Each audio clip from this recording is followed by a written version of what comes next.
Pasco County woman paid cash for a mobile home that was delivered to her property more than a year ago. But due to misunderstandings and some red tape, she has been unable to legally sleep there and been desperate actually for answers here, as well as just to get into the home. She knew she'd better call Behnken, and our consumer investigator Shannon is in studio now with that story.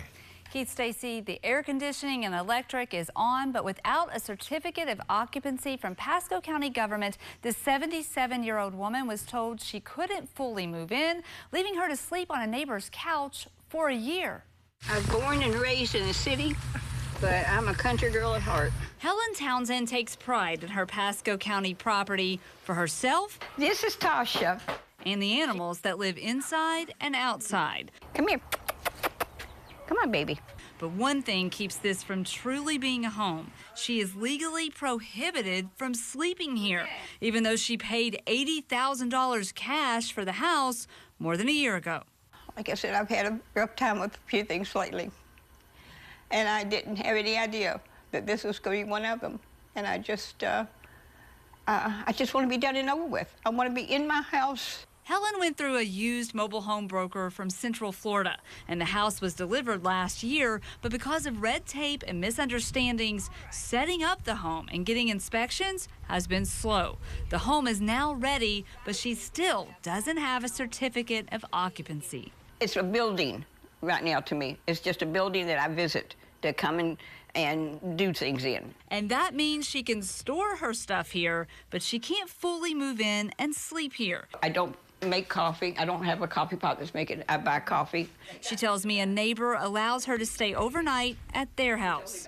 You have a nice bed, but you're sleeping on a couch? I'm sleeping on a couch. Helen's husband passed away a couple of years ago, and she tells me this property and taking care of her animals is what keeps her grounded. There you go. At the end of her rope, she called me to do what I do. I started with the mobile home broker. At the end of the day, we have a woman in her late 70s that's sleeping on a couch across the street when she has a beautiful home that she needs to be in, and we just want to help her get inside. I spent the next several days on the phone with the county, the mobile home broker, and Helen, figuring out that expired permits needed to be reopened, issues fixed and inspected, and Helen had outstanding impact fees she wasn't aware of. But it's a nice house if I ever get into it.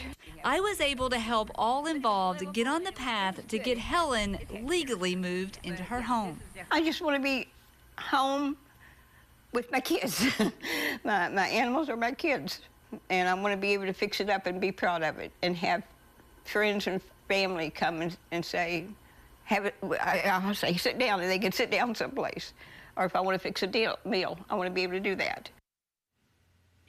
I am happy to report that this afternoon, a county spokesperson confirmed a temporary certificate of occupancy was in the works, and Helen will be allowed to sleep in her home as early as tonight if she wants. Wow. That's really good, because at 5 o'clock we were talking about this, and then between the time we were on at 5 and now she's got this temporary CO. So how long is that good for, and what happens after that? Well, I asked the county that. The temporary certificate of occupancy, it is good for 30 days. The contractor has those 30 days to close out all of the permits and receive a final inspection. And as soon as that is done, Helen should receive her permanent certificate of occupancy. You saw the house. It looks good. Yeah. She just needs this paperwork fixed so she can move in. Well, Let's hope she does it tonight, yeah, right? You said it was great. You said it was ready to go. I liked it. Good for her. And she's got peace of mind now, thanks to you. That's right. So